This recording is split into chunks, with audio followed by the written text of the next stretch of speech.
thank you all for coming out here today.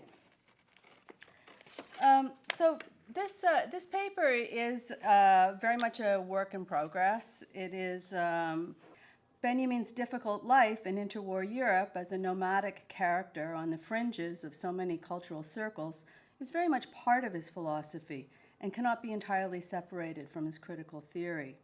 One of the many meanings of Benjaminian that we found in this research refers to his autobiographical positioning, and he needs to be recognized as one of the first activist theorists for whom the present is always charged with political significance. Despite the fact that he praised very few examples of film, aside from Chaplin and Mickey Mouse, Benjamin's endorsement of the progressive potential of cinema remains a key aspect of his legacy. Among the first citations of Benjamin in Cinema Journal is R.L. Rutsky and Justin Wyatt's essay on fun in cinema, in which they challenged Laura Mulvey's critique of pleasure. They mobilized Benjamin's description of spectatorship, quote, in a state of distraction, as having progressive political value for their critique of the seriousness of dominant models of film theory.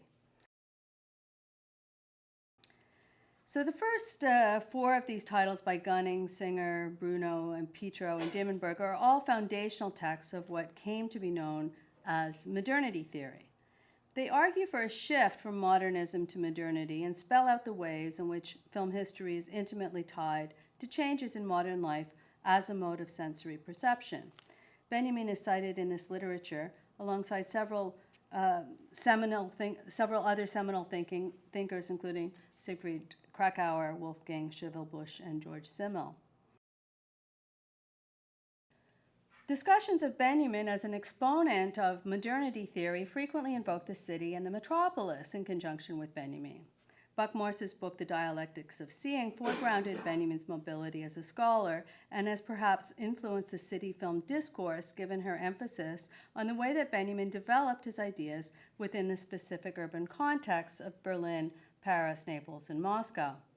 Themes of wandering, transit, and circulation are implicit in Benjamin's writing and in his autobiography, and as Elisa Lebo has emphasized, recall the figure of the diasporic Jew. Once again, Benjamin's unfixedness and fluidity is not only a philosophical position, but is embedded in his own experience as a Jewish intellectual in interwar Europe. The concept of aura was a Benjaminian decoy to some extent, although it has provided a convenient term to designate forms of art that have been made obsolete by cinema. As obsolescence becomes aestheticized and politicized in new media, Benjamin's conception of aura as a utopian promise of alternate modernities becomes more prominent and more pressing. One of the last references to Benjamin in the screen corpus is a review of two books on media archaeology. Juri Padika and Erkki Hutamo situate Benjamin as a founder of this newly articulated line of thinking, which is devoted to the technological histories of mechanical reproduction. Benjamin seems rather an odd fit here, as he was equally interested in the phantasmagoria of image culture as the means by which images were produced and displayed. Nevertheless, it's indicative of how film studies as a discipline not only reinvents itself again and again, but reinvents Benjamin by returning to his writing from new perspectives. As Benjamin himself declared, culture comes in and out of legibility according to the perspectives of the historian. Citing his name always lends urgency to one's project, and as Stanley Cavell has noted, it may be the tragedy of Benjamin's own life that has urged others to continually take up his ideas in the interests of historical redemption. Okay, thank you very much.